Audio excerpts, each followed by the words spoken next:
우리 오메가 교회 성도 여러분들, 제가 집회 며칠 하면서 보고 느낀 바에 의하면 참 여러분들은 앞으로 하나님 앞에 크게 귀에 들어 쓰임받을 만한 무한한 축복의 가능성 있는 성도들입니다. 앞으로 여러분들을 통해서 이 교회가 견고히 서가고 또 예배당이 지어지고 여러분 기회를 통해서 충청도가 살고 한국이 사는 역사가 있어지기를 주님의 이름으로 축원합니다.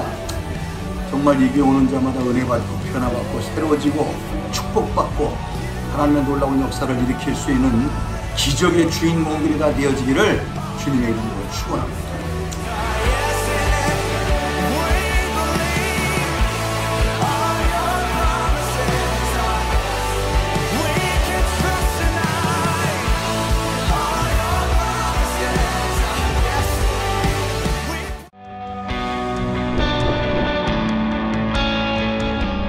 이 꽃이 혼자 됐습니까? 적절하게 물이 있었습니다. 공기가 있었어요. 알맞은 온도가 있었어요. 그래서 꽃이 피어나게 된 거예요. 사도였던 바울이 혼자 태어난 것이 아니에요. 아나니아가 비늘을 벗겨주고 세례를 거행해주고 바나바가 바울의 사역의 장을 열어주고 그렇기 때문에 하나님의 위대한 사도가 된 것입니다. 혼자 서 있다고 착각하지 마세요. 나는 지통계시야 이런 거 하지 마세요. 사모하십시오. 그러나 여러분 주변에 있는 수없이 많은 동역자들 존중하셔야 됩니다. 여러분의 부모님을 사랑하세요. 여러분의 영적 관계자를 사랑하십시오. 그들에게 열린 마음을 다가가십시오. 함께 있는 동료들을 사랑하십시오. 저희 같은 교회가 위험한 게 뭔지 아세요? 사역을 많이 하는 교회예요. 그런 부르심을 받고 태어난 교회예요. 교회 개척을 위한 교회예요. 그런데 중요한 것은 이것을 하기 위해서 동역자들을 놓치면 안 된다는 거예요. 함께 가는 것입니다. 저는 우리 오메가 교회가 끝까지 그렇게 갔으면 좋겠습니다.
오늘 말씀은 갑자기 교회가 잘 부흥되고 있는데 카메라 앵글을 또 샥 바뀌십니다.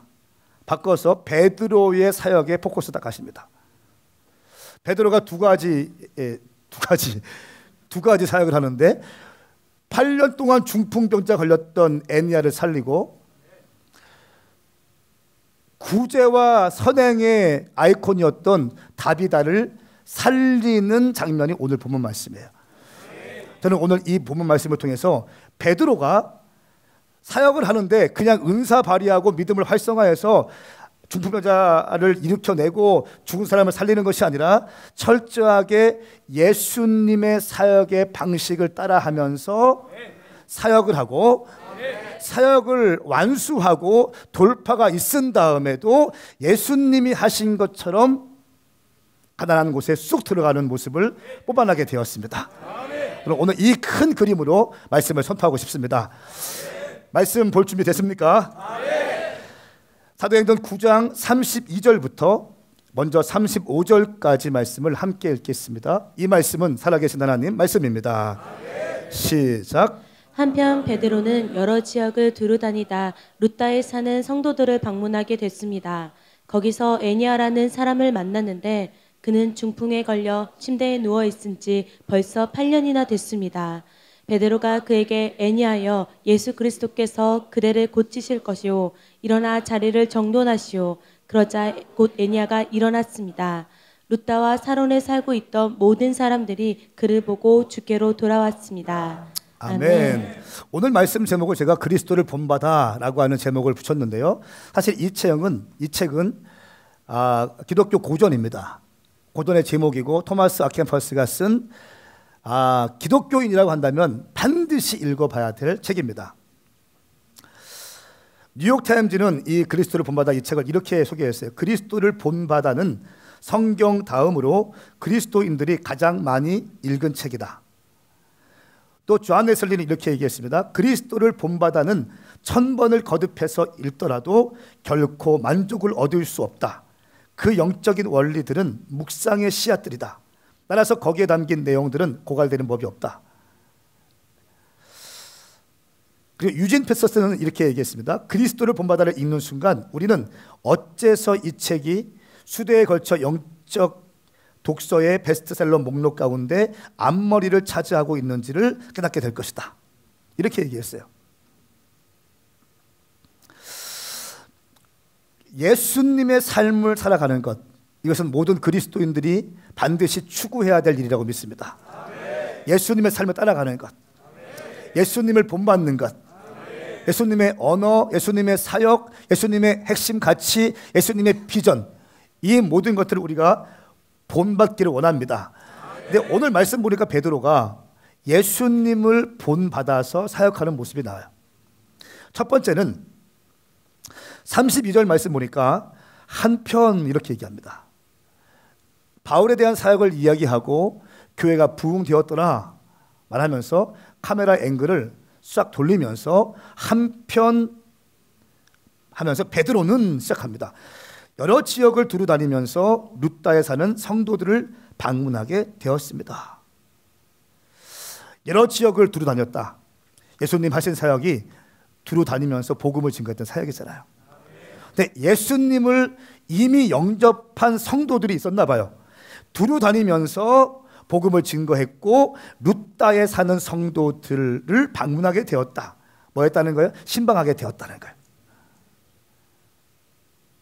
믿지 않는 자들에게는 복음을 증거하고 믿는 자들에게는 집에 방문하면서 신방했다. 이 신방을 그냥 방문일까요? 아니요. 제가 볼 때는 바이블 멘토링이었을 거예요. 제자화였을 것입니다. 잘 살고 있는지, 예수 믿는다고 고백했는데 예수 잘 믿고 있는지, 잠깐 은혜 받고 그냥 식어지지 않았는지, 타협하고 있지는 않는지, 말씀 열심히 보고 있는, 일량 열심히 하고 있는지, 기도하고 있는지 점검했을 거예요. 할렐루야. 여러분, 우리가 모든 사람들을 볼 때 우리는 두 가지 사람들, 두 부류로 볼 수 있습니다. 예수 믿는 사람과 믿지 않는 사람, 이렇게 구분할 수 있어요. 예수 안 믿는 사람에게는 복음을 증거해야 되는 것이고, 예수 믿는 사람에게는 믿는 것으로 그치는 것이 아니라 제자화할 수 있도록 멘토링하는 것입니다. 할렐루야. 어제 우리 그 T40의 7주간 시작됐는데 첫 시간에 제가 좀 OT를 좀 했습니다. T40 프로그램을 하는 이유를 설명했고, T40의 핵심 DNA가 뭔지 설명했어요. T40는 재생산이거든요. 그래서 제가 강의 다 하지 않고 사역자들을 한 명도 세우지 않고 인턴들로 강사를 세웠어요. 이거 왜 그렇습니까? 나이도 한참 밑이고, 그런데 왜 이 사람 세웠을까요? 재생산하기 위해서. 여러분, 티처블한 마음이 없으면 무슨 나이도 어린 사람이 사역자도 아닌데 날 가르쳐? 이렇게 하고 나갔을 거예요. 그런데 얼마나 성숙한지 끝까지 있더라고요. 난 그 모습 보면서 너무 행복했어. 이런 교회의 영적인 분위기. 또 아무나 세우는 것이 아니라 그들은 2주 동안 저하고 함께 가서 아침 9시부터 6시까지 정말 빡세게 집중 훈련 받았거든요. 어떤 면은요, 저보다 더 탁월한 도현우 같은 경우에는 T40 거의 전문 강사예요. 기가 막히게 합니다. 그 사람 세워야죠. 세워야죠. 쓰임 받고 싶은 사람들은 훈련 받으셔야 됩니다. 훈련 받으면 쓰임 받을 수 있는 것입니다. 베드로는 여러 지역 다니면서 복음을 증거했고 루다에 사는 성도들의 방문했고 신방했고 제자화했다는 것입니다. 예수님이 하신 것 그대로 합니다. 그리고 이제 거기서 루다에서 애니아라고 하는 사람을 만나는데 중풍병에 걸린 지 8년이 되었대요. 침대에 누워 있은 지 8년이 되었습니다. 여러분, 한 달, 두 달은 잘 섬길 수 있어요. 그런데 8년이 지나가면 1년 넘어가면요 벌써 마음이 식어집니다. 열정이 식어집니다. 모든 것이 힘들어지는 거죠. 가정 가운데 아픈 사람 한 명 있으면 좀 힘들잖아요. 마음도 아프고 여러 가지가 힘들잖아요. 8년 동안 있었으면 어떻게 해야 돼요? 다 지쳐 있었을 거예요. 먼저 주변 사람들보다 본인이 먼저 힘들었을 거예요. 근데 어떻게 말씀합니까? 이렇게 이야기합니다. 예수 그리스도께서, 애니아여, 예수 그리스도께서 그대를 고칠 것이요 일어나 자리를 정돈하시오. 그러자 곧 애니아가 일어났습니다. 보세요. 예수 그리스도께서 그대를 고칠 것이요. 예수님 이미 십자가 돌아가셨거든요. 그런데 예수 그리스도께서 오셔서 고친다고 선포하는 거예요. 여러분, 예수 그리스도의 이름에 능력이 있다는 것을 믿으셔야 됩니다. 믿으셔야 됩니다. 단순한 믿음이에요. 단순한 믿음으로 돌파가 일어나는 것입니다. 예수 그리스도께서 당신을 고칠 것이요 일어나 자리를 정돈하십시오. 예수님의 이름의 권세를 앞세웠고 또 한 가지는 일어나 자리를 정돈하십시오 이렇게 얘기했습니다. 어디서 많이 들어보던 이야기 아닙니까? 38년 된 베데스다 병자를 일으키실 때. 할렐루야. 예루살렘에서 루다까지의 거리는요 약 40km예요. 40km를 돌아다니면서 복음을 증거하는 거예요. 그리고 이 애니아를, 중풍병에 걸려있던 애니아를 고치게 되었습니다. 예수 그리스도의 이름으로. 더 놀라운 사실은 병 고침 받은 것보다 더 놀라운 사실이 있어요. 35절 말씀 함께 읽겠습니다. 시작. 루다와 사론에 살고 있던 모든 사람들이 그를 보고 주께로 돌아왔습니다. 아멘. 루다와 그 옆에 있는 사론에 살던 모든 사람들이 다 주님께 돌아왔더라. 단순한 치유보다 더 중요한 것은 모든 사람들이 구원을 받는 것입니다. 여러분, 육신의 치유만으로는 영혼의 구원까지 못 갑니다. 그렇기 때문에 우리 주님은요 치유 사역을 하신 다음에 복음을 증거하셨어요. 분명히 베드로가 치유한 다음에 많은 사람들에게 복음을 증거했을 거예요. 철저하게 예수님의 사역 방식을 따라가는 것을 볼 수 있습니다. 내 자리를 정돈하라 라고 선포합니다. 8년 동안 누워있던 그 자리 얼마나 지저분할까요? 얼마나 또 냄새가 날까요? 얼마나 또 힘들까요? 그런데 그 자리를 들고 정돈하라는 것입니다. 여러분 가운데 있던 모든 과거에 묵혀진 자리들을 정돈하시길 축복합니다. 중독을 정돈하기 축복합니다. 모든 불순물들을 제거하기 축복합니다. 잘못된 중독들이 끊어지기 축복합니다. 죄에 사슬되었고 노예되었던 반복적인 습관의 죄들이 예수님의 이름으로 깨어질지어다. 깨어질지어다. 이렇게 치유하고 예수님을 증거하고 예수님을 믿게 되었습니다. 그런데 36절부터 또 43절까지 말씀 보니까 루다에서 치유의 역사가 있다고 하니까 요바에서 있던 다비다가 죽었는데 이 죽은 사실을 본 측근들이 2명을 보냅니다. 그래서 베드로에게 요바로 올 것을 요청합니다. 우리 한번 36절부터 43절까지의 말씀을 읽겠습니다. 시작. 요바에는 다비다라고 부르는 여제자가 있었는데 그리스 말로는 도르가입니다. 그녀는 언제나 선한 일을 하고 가난한 사람들을 도왔습니다. 그 무렵 다비다가 병들어 죽게 되자 그 시신을 씻어 다락방에 두었습니다. 루다는 요빠에서 가까운 거리인데 제자들은 베드로가 루다에 있다는 소식을 듣고 두 사람을 베드로에게 보내 속히 와달라고 간청했습니다. 그래서 베드로는 일어나 그들과 함께 갔습니다. 그가 요빠에 도착하자 사람들이 다락방으로 안내했습니다. 모든 과부들이 베드로를 둘러서서 울며 다비다가 살아있을 때 만든 속옷과 겉옷을 보여주었습니다. 베드로는 사람들을 모두 방에서 내보낸 후 무릎을 꿇고 기도했습니다. 그러고는 시신을 향해 몸을 돌려 다비다여 일어나거라 명령하자 다비다가 눈을 뜨고 베드로를 보며 일어나 앉았습니다. 베드로는 손을 내밀어 그 여인의 손을 잡아 일으켜 세우고 성도들과 과부들을 불러 다비다가 살아난 것을 보여주었습니다. 이 일이 온 요빠에 알려지면서 많은 사람들이 주를 믿게 됐습니다. 베드로는 요빠에서 여러 날 동안 가죽 제품을 만드는 시몬의 집에 머물렀습니다. 아멘. 아멘. 이 말씀은 살아계신 하나님 말씀입니다. 루다에서 요빠까지의 거리는 약 40km 정도 걸려요. 죄송합니다. 그 루다에서 요빠까지 18km 되는 그렇게 멀지 않은 거리입니다. 그래서 베드로가 요빠에 가보았습니다. 요빠는 항구 도시입니다. 구약 선지자 가운데 요나를 기억하십니까? 요나가 다시스로 가는 배를 탄 곳이 바로 요빠 항구였습니다. 항구 도시예요. 가서 보니까 다비다라고 하고 도르가라고 하는 사람이 있습니다. 다비다는 히브리어고 도르가는 헬라어입니다. 눈이 아름다운 영양이라는 뜻입니다.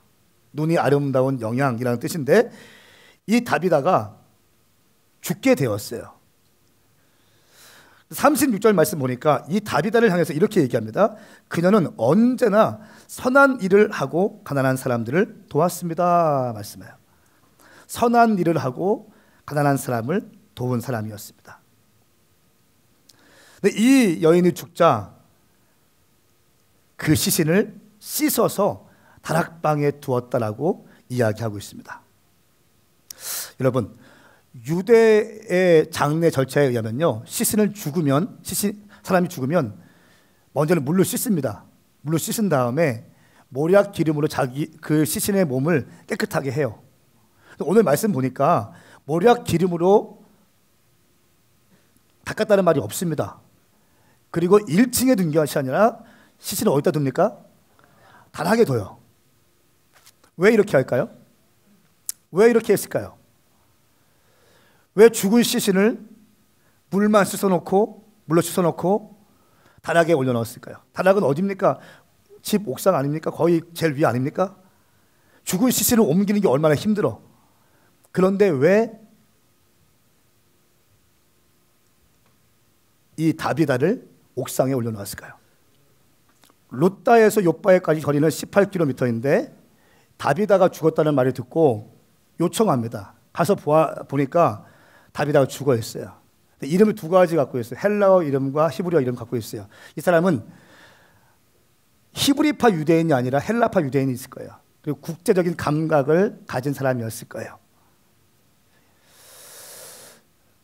그리고 굉장히 말씀을 보니까 굉장히 선한 사람이었어요. 특별히 구제하는 것에 남다른 은사가 있었어요. 특별히 긍휼의 마음이 있어서 과부들에 대한 특별한 마음이 있었어요. 과부들이 다락방에 올라가 보니까 과부들이 다 울고 있는 거예요. 왜 이들이 이렇게 했는가 보니까 이 다비다가 도르가가 겉옷을 지어서 주고 속옷을 지어서 줬는데 그것들을 보여주는 거예요, 베드로한테. 그래서 막 뜨겁게 울기 시작합니다. 여러분, 이 당시에 겉옷은요, 그냥 이런 외투가 아니에요. 이런 외투가 아니라 더위를, 햇볕을 막아줄 수 있는 망토와 같은 역할을 했어요.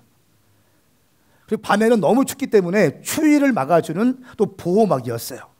이것이 반드시 있어야 되는 거예요. 이거 없으면 죽는 겁니다. 근데 이 과부들에게 다비다가 겉옷을 지어주고 만들어줬다는 거예요. 한두 명이 아니라 말씀 보니까 모든 과부들이 우는 것으로 봐서 그 지역에 있는 모든 과부들을 섬겼다는 거예요. 속옷을 만들어줬어요. 그렇게 섬기는 사람이었고 구제하는 사람이었습니다.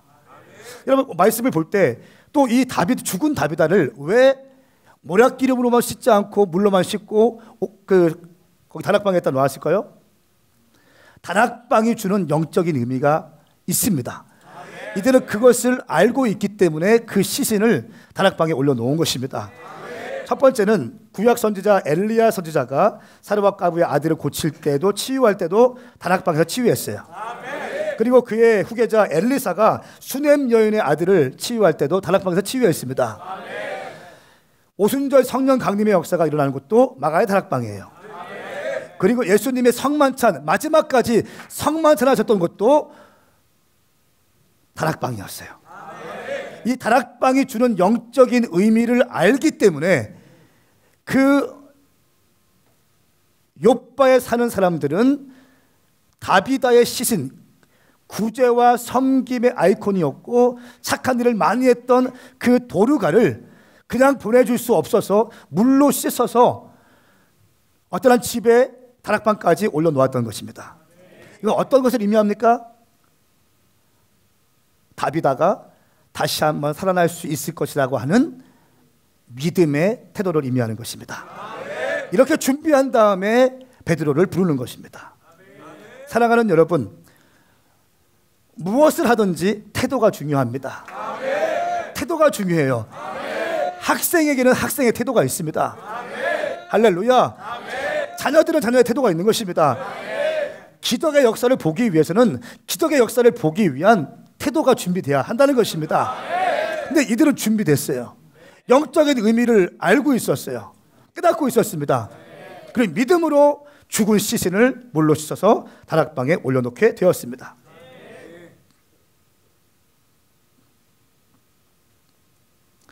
그럴 때 베드로가 올라갑니다. 그리고 40절 말씀 보니까 모든 사람들을 다 내보내요. 내보낸 다음에 베드로의 모습을 보십시오. 무릎을 꿇고 기도해요. 무릎을 꿇고 기도하는 것에 비밀이 있어요. 또 금식 기도의 비밀이 있어요. 무릎을 꿇고 하나님께 기도하는 그 기도, 그리고 금식하면서 우리의 마음을 주님께 올려드리는 그 기도, 능력의 비밀이 있는 줄 믿습니다. 베드로가 무릎을 꿇고 하나님께 기도합니다. 그리고 시신을 향해서 몸을 돌려서 이렇게 얘기합니다. 다비다야 일어나라. 다비다야 일어나라. 합니다. 여러분, 이 말씀 또 기억나세요? 예수님이 달리타쿰, 소녀여 일어나라. 지금 베드로의 사역 패턴이 예수님이 하신 사역 패턴과 똑같아요. 다비다야 일어나라 선포합니다. 갑자기 누워있던 다비다가 일어나더니 베드로를 향해서 보기 시작하는 거예요. 눈을 뜨고 베드로를 보며 일어나 앉아 있습니다. 깜짝 놀랐을 거예요. 눈을 확 뜨더니 갑자기 일어나는 거예요. 근데 베드로가 이렇게 합니다. 손을 확 잡고 일어나라 또 합니다. 그러니까 다비다가 확 일어나게 되는 것입니다. 할렐루야.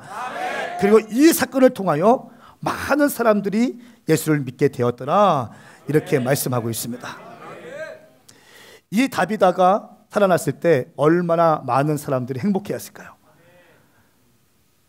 한번 생각해 보십시오. 다비다가 구제하는 사람이요, 섬기는 사람이었잖아요. 특별히 과부, 여러분 성경에 보니까 과부와 고아, 나그네, 이런 사람들은요 정말 밀리고 밀린 사람들이잖아요. 자기 힘을 어떻게 할 수 있는 사람들이 아니잖아요. 근데 그 과부에게 또 그 당시에는요, 오늘날에는 뭐 사회적인 또 뭐 이렇게 지원금도 있고 하지만 그런 게 없잖아요. 여성이 일할 수 있는 일자리도 없잖아요. 그 당시에 과부들은 정말 너무 심각한 거예요. 누가 안 도와서 살 소망이 없는 거예요. 그런데 다비다가 그 사람들을 섬겼다는 거예요. 옷을 져주고 속옷도 만들어주고. 그냥 그것만 틱 줬을까요? 제가 볼 때 그렇게 생각하지 않아요. 성경적인 멘토링도 했을 거예요. 네, 힘내. 네, 하나님 살아계셔. 살아계셔. 내가 기도할게. 가끔 밥도 사고 했을 거예요. 그냥 툭 주지 않았을 거예요. 이런 다비다가 죽은 소식을 듣고 얼마나 많은 과부들이 슬퍼했어요. 겉옷을 갖고 와서 보여주기 시작합니다. 펑펑 울면서 보여주기 시작합니다. 그리고 베드로에 의해서 살아나게 되는 것입니다. 제가 이 본문 가운데 가장 저의 마음을 울렸던 본문은 사실 한 절 많은 말씀이 은혜가 있었지만 저는 사실 이 말씀을 여러분에게 힘주어서 설교하고 싶어요.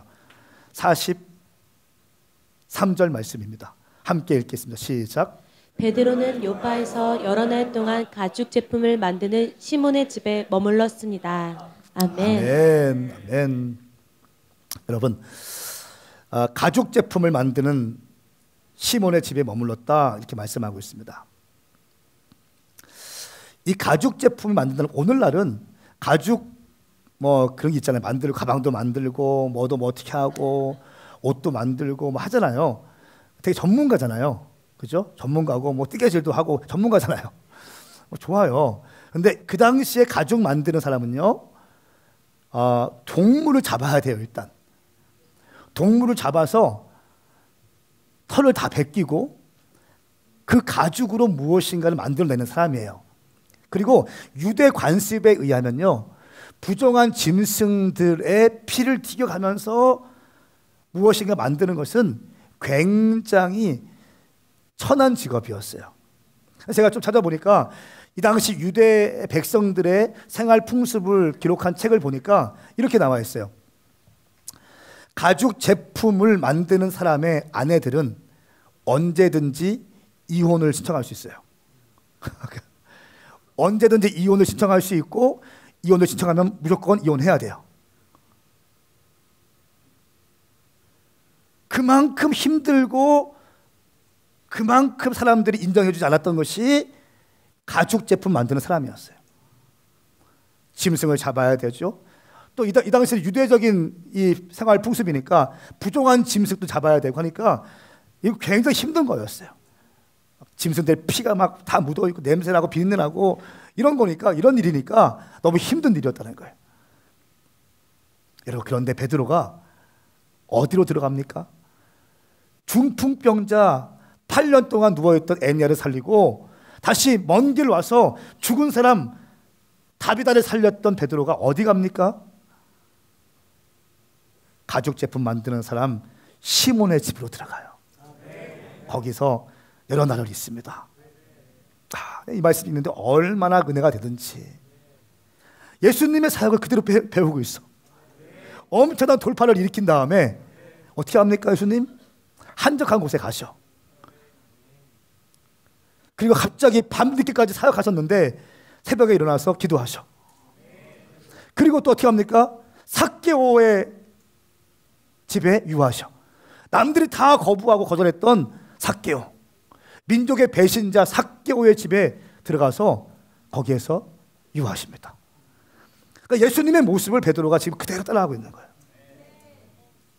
그리스도를 본받는 모습을 우리는 볼 수 있습니다.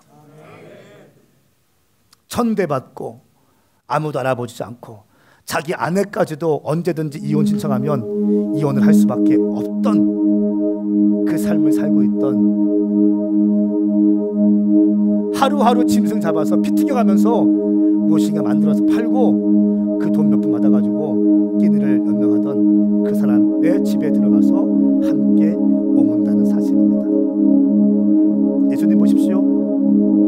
세리 마태를 부르시고 삭개오를 부르시고 거지 바디메오를 만나시고 문둥병자 고쳐주시고 창녀들과 함께 하시고 영광스러운 사역하셨어요. 왕의 모습으로 권위 있는 사역하셨어요. 생명이 죽게 있는 사역하셨어요. 죽은 사람 살렸어요. 안전병이 일으키고 오병이어의 기적을, 창조적인 기적을 일으켜내신 주님께서 결국 가신 곳은 어디입니까? 하나님 아버지의 마음이 있는 가장 가난한 곳에 가셔서 함께 계셨어요. 베드로가 참 멋있는 장면이 이 장면이에요. 이 말씀 보면서 내가 그런 사역자 되고 싶다 라고 말했어요. 황성은이 그런 사역자 되고 싶다. 능력도 있고 치유도 있고 말씀을 선포할 때, 집회할 때마다 놀라운 표적과 역사가 일어나지만 건방 떨지 않고 봉잡지 않고 가난한 사람들과 밀리고 밀려서 있는 소외당하고 있는 사람들과 함께 시간을 보내고 함께 교제하고 또 우리 교회가 그런 교회 되었으면 좋겠다. 막 돌파하고 화려한 뭐 사역 킹덤 컨퍼런스 막 1000명씩 오는, 요즘 젊은이들 1000명씩 잘 안 모이거든요. 이런 사역들 막 해내고 또 PK, MK 컨퍼런스 막 하고 초전원 사역 들어가서 간식 먹고 아이들과 뒹굴고 또 아웃리치 가고 막 이런 컨퍼런스 하고 예배 영상도 만들어내서 올리고 어마어마한 사역들을 감당하지만 돈 많은 사람, 명예 있는 사람, 높은 사람들, 이런 사람들에게 줄 서는 교회가 되는 것이 아니라 아무도 거들떠보지 않았던 가죽 제품 만드는 그 사람 집에 들어가서 베드로가 뭐 했을까요? 거기서 복음을 증거했거나, 이 사람 예수 믿는지를 잘 모르겠어요. 복음을 증거했거나 복음을 믿는 사람이었으면 멘토링 했을 거예요. 분명합니다. 예수 안 믿는 사람이었다면 예수님을 증거했을 거고, 예수 믿는 사람이었다면 바이블 멘토링을 통해서 제자화했을 것이에요. 할렐루야. 우리의 삶이 이런 삶이 되기를 예수님의 이름으로 선포합니다. 제가 어제 우리 부흥회를 했잖아요. 부흥회를 했는데 이태희 목사님 3일 동안 모시는 게 정말 쉬운 게 아닌 거를 알아주셔야 됩니다. 너무 행복하지만 제가 이 목사님께 은혜를 받았기 때문에 그냥 좋은 거예요. 그냥 막 좋아. 다 좋아. 그냥 다. 돈으로 만난 사람은 돈이 떨어지면 헤어집니다. 정치적으로 만난 사람은 정치적인 노선이 틀어지면 헤어집니다. 은혜로 만난 사람은요, 그냥 마음이 열리게 되는, 영적인 거예요. 영적인 거. 너무 좋은데 엄청 깐깐하시거든요.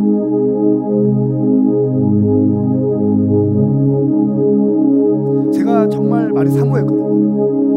은혜, 제가 방황하다가 은혜 받고 주님에 대한 살아계심을 믿고 제 인생의 방향성이 결정되게 하신 분이기 때문에 저한테는 어마어마하신 분이죠.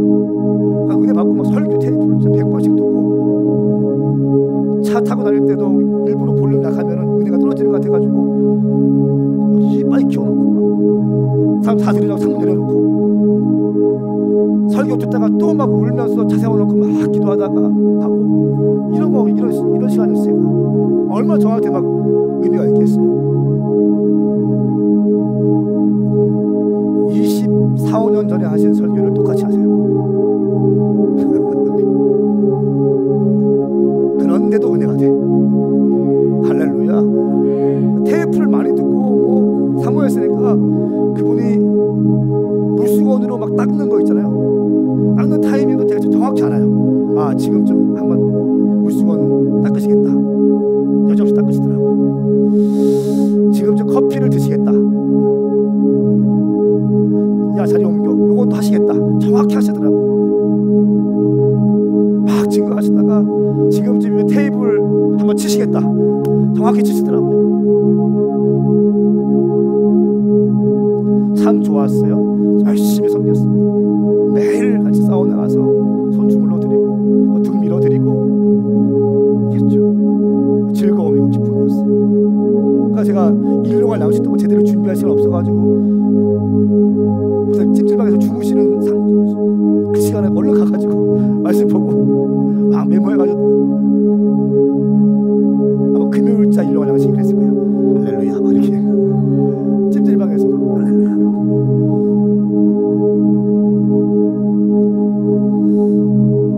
근데 말씀 준비를 해야 되는데 토요일을 바쁘잖아요. 토요일에 잘 안 만나려고 하는데 어떤 한 자매가 저한테 카톡을 보내요. 목사님, 인생의 진로에 대한 중요한 상담이 있는데 목사님의 방향성을 제가 좀 듣고 싶습니다. 제가 그래서 그렇죠. 그래, 너 귀하다. 주일 예배 끝나고 주중에 만났으면 좋겠다. 내가 꼭 시간을 만들자고. 그리고 분명히 네 목사님 알겠습니다 했는데 내 방에 밀고 들어오는 거야.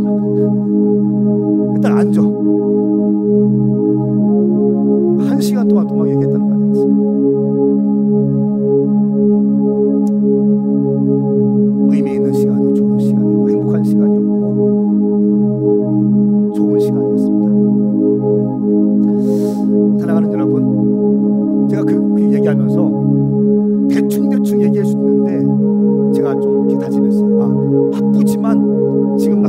해야 되는데 바쁘지만 이 아이 만나는 거 제대로 잘 만나주자. 잘 경청해주고 정말 진지하게 내 마음 나눠주자 라고 해서 진지하게 했습니다. 사랑하는 여러분, 베드로가 또 예수님이 하신 것처럼 우리가 정말 많은 사역들을 하고 돌파가 있고 때로는 기적을 보고 부흥을 볼 수 있어요. 죽은 사람이 살아날 수도 있어요.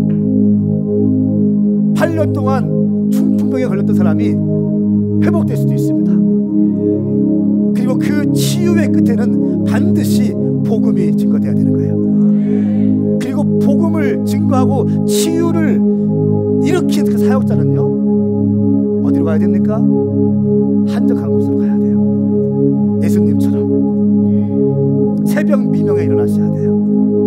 그리고 베드로처럼 아무도 거들떠 보지 않는 그 사람의 집에 가서 숨어 있어요. 또 복음을 증거해, 또 멘토링 하는 거예요. 할렐루야. 우리 교회가 그런 교회 되었으면 좋겠어요. 막 교만해가지고 막 판단하고 막 다 한다는 거야. 막 이게 아니라 조금 은사 받으면 다 한다는 거야. 제일 미성숙한 사람들이에요. 여러분 다음 주에 한번 기대해 보십시오. 어떻게 사역하는지. 따라 이렇게 하지 않아요. 이런 사람들 기가 막힙니다. 할렐루야. 한 가지만 말씀드리고 말씀을 맺겠습니다. 한 10년쯤 전에 바보 청년 의사라고 하는 책이 나왔습니다. 바보 청년 의사라고 하는 책은, 이 책의 주인공은 안수영이라고 하는 형제의 이야기입니다. 고대 의예과 91학번 출신이고요. 예수님과 같은 나이 33세에 암으로 세상을 떠나게 되었습니다. 이 사람이 장례식장을 영락교회에서 치르는데 문상객이 무려 4,000명이 왔어요. 그러니까 한경직 목사님 다음으로 가장 많은 문상객이 온 그런 장례식이었습니다. 어디서 모였든지 사람들이 막 꾸역꾸역 모이기 시작하는 것입니다. 그리고 장례식장에 모여드는 사람을 통해서 그의 삶의 스토리가 알려지기 시작했습니다. 자, 이동원 목사님 책을 보니까 이 내용이 나와 있어요. 이 문상객 중에 이 안수영 형제가 인턴 레지던트 시절에 있었던 이야기를 들려줍니다. 환자들의 이야기를 밤새워서 정성스럽게 들어주느라 새벽이면 졸고 있던 바보 의사.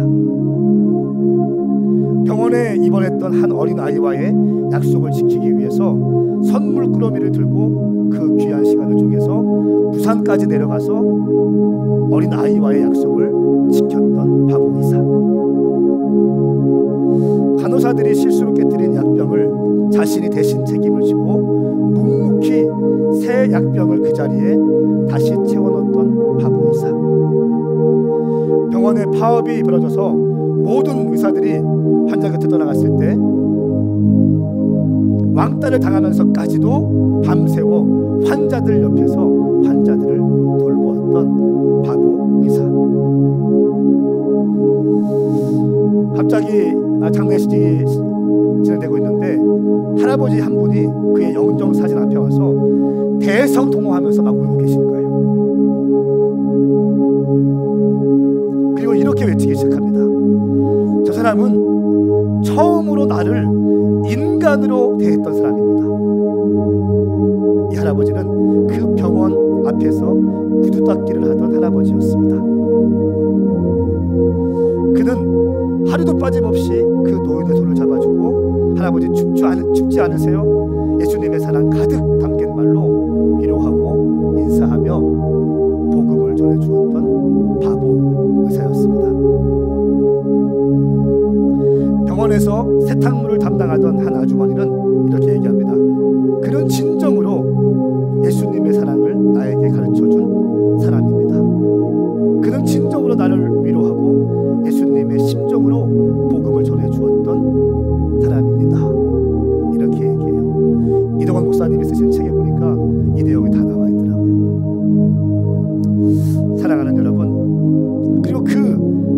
목사가 친구들에게 메일을 쓸 때 항상 닉네임이 있었는데 스티그마, 안수현 이렇게 썼다고 합니다. 스티그마는 그리스도의 흔적을 가진 자라고 하는 뜻이거든요. 나는 예수의 흔적을 가진 자, 이렇게 메일을 보냈다고 합니다. 사랑하는 여러분, 우리가 많은 기적도 일으킬 수 있습니다. 또 병도 치유될 수 있습니다. 또 교회 부흥도 할 수 있습니다. 그리고 잘 나갈 수도 있고 성공할 수도 있고 승리할 수도 있습니다. 그런데 진정한 승리는 승리한 다음에 우리의 모습에 의해서 결정되어지는 것입니다. 저는 최근에 일어나는 한국교회의 많은 아픈 사건들을 보면서 보세요. 한국교회만큼 큰 부흥을 이룬 교회가 어디 있습니까? 세계 10대 교회가 다 한국에 있어요. 한국처럼 기도 열심히 하는 교회가 어디 있어요? 새벽 예배하고 금식 기도하고. 제가 외국 사람 만나보니까 금식을 30일 했다는 거예요. 와, 대단하다. 똑똑해. 아니 근데 어떻게 한 끼 금식 또 40일 했다. 어떻게 고기 금식 이렇게 또 금식했다는 거예요. 또 뭐 콜라 금식했다는 거예요. 이런 거 한국만큼 막 금식하고 새벽 예배 드리고 철야하고 또 헌신하고 전도하고 이런 교회가 어디 있습니까? 이렇게 훌륭한 교회 성도님들이 어디 계십니까? 근데 왜 우리가 오늘날 우리 교회가 이렇게 지탄을 받고 있죠? 마지막 베드로가 했던 행동을 우리가 못합니다. 42절까지는 해요. 치유도 하고 병도 고쳐요. 많은 사람 예수님 믿기도 해요. 너무 좋은 일이에요. 근데 오늘 말씀은 42절에서 끝나는 것이 아니라 43절까지 이어진다는 것을 기억하셔야 돼요. 예수님이 축사하시고 병 고치고 치유하신 다음에 새벽 미명에 일어나서 한적한 곳에 가신 것을 기억하셔야 돼요. 세리 마태의 집을 가셨고요, 삭개오의 집을 가셨고요, 창녀와 함께 대화하셨고요. 오늘 베드로가 가죽 제품 만드는 그 시몬의 집에 가서 이런 날 동안 있습니다. 우리는 이걸 못하는 것 같아요.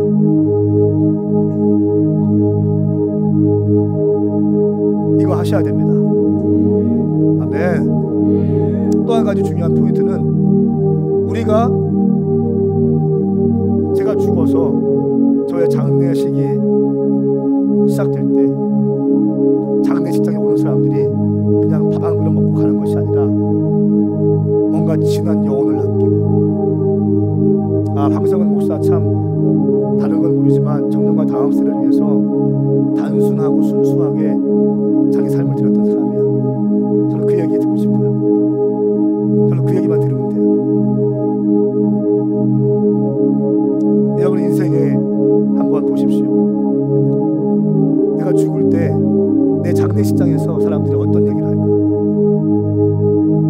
바보 청년 의사, 이 형제와 같이 삶의 자리에서 막 능력 있는 그리스도 파이어하고 불 막 좋아요, 좋은데 이거 한 다음에 43절이 없으니까 문제인 거예요. 아멘. 43절의 말씀이 여러분 삶 가운데 풀어질지어다.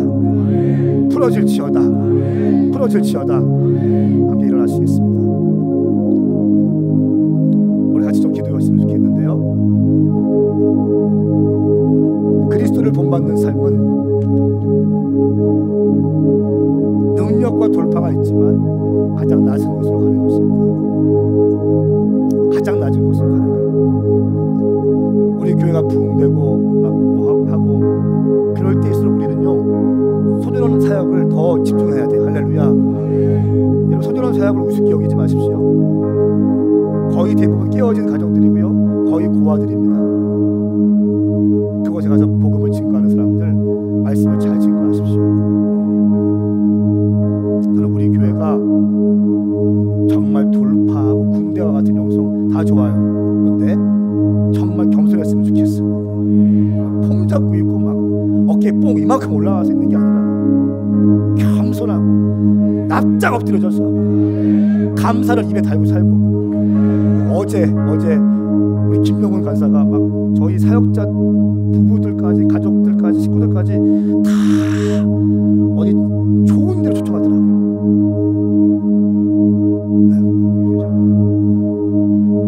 그들이 막 아주 진수성탄을 막 오리를 막 다 숨기는 거예요. 근데 갑자기 먹고 있는데 분위기 잡더니 할 말 드린 말씀이 있대요. 갑자기 뭘 또 주섬주섬 갖고 와. 종이 박스를 막 이만큼 꽃도 다 있어가지고 막 사역자들 한 명 한 명한테 종이 박스에 꽃과 함께 편지와 함께 선물까지 넣어가지고 한 명씩 주는 거예요. 이렇게 얘기해. 이 형제 말을 줄이게 잘 못해요. 머리는 좋은데. 근데 그냥 감사합니다. 그냥 감사합니다. 그냥 감사합니다. 제가 몸이 없었는데 오메가 교회라는 건강한 공동체 있어가지고 제가 들어오게 돼서 너무 감사합니다. 너무 감사합니다. 감사합니다. 그냥 감사를 입에 달고 살아. 우리 대화의 반응 할렐루야야. 조금 안 뚫린다는 놀렐루야가 들어가. 거의 대부분 할렐루야. 너무 정성스럽게 꽃을 준비해요. 꽃말을 또 말하는 꽃말. 목사님, 이 꽃말이 뭔지 아세요? 뭐냐? 영원한 사랑이에요. 그런데 먹고 받아서가 그런 게 아니라 마음이 느껴지는 거예요. 마음이 느껴지는 거예요. 마음이 느껴지는 거예요. 또 제가 또 엊그저께인가요? 또 놀라운 소식 들었어. 우리 수지하고 나문이가 자기네 학교에서 또 기도 모임을 만들었다는 거예요. 또 DNA 처치를 만들어서 2명, 3명씩 시작했다는 거예요. 할렐루야. 얼마나 감사해요. 얼마나 감사해요. 그거 모이자고 할 때 싫어. 그럼 너만 예수 믿는다. 난 싫어. 하면은 뻘쭘하잖아요. 그러지 않고 2명, 3명 모아서 기도하고 교회에서만 뜨거운 척 하는 것이 아니라 삶의 자리에서 예배를 드리고 일터를 축복하고 학생들을 축복하고. 할렐루야. 사랑하는 여러분, 우리 교회가 이런 교회 되었으면 좋겠습니다. 정말 순수한 교회, 정말 복음으로 타오르는 교회가 되을 수 있기를 예수님의 이름으로 선포합니다. 우리 시간 두 손을 번쩍 들고, 주님, 내가 그리스도를 본받게 하여 주시옵소서. 오늘 베드로가 그리스도를 본받은 것처럼 나도 삶의 자리에서 그리스도를 본받게 하여 주시옵소서. 주의 이름 삼창 부리며 기도하겠습니다. 주여, 주여, 주여. 하나님 아버지, 우리가 예수님의 능력만 사모하지 않게 하시고 예수님의 마음을 사모하게 하여 주십시오. 성령의 은사, 성령의 외적 충만을 사모하면 할 것이 아니라 성령의 내적 충만, 성령의 열매도 사모할 수 있는 우리가 되게 하여 주시옵소서. 42절까지만이 우리의 삶의 모습이 아니라 43절까지 갈 수 있는 지혜로운 우리가 되게 하여 주시옵소서. 감사하며 예수님의 이름으로 축복하고 기도드리옵나이다. 아멘. 할렐루야. 주님께 박수하시겠습니다.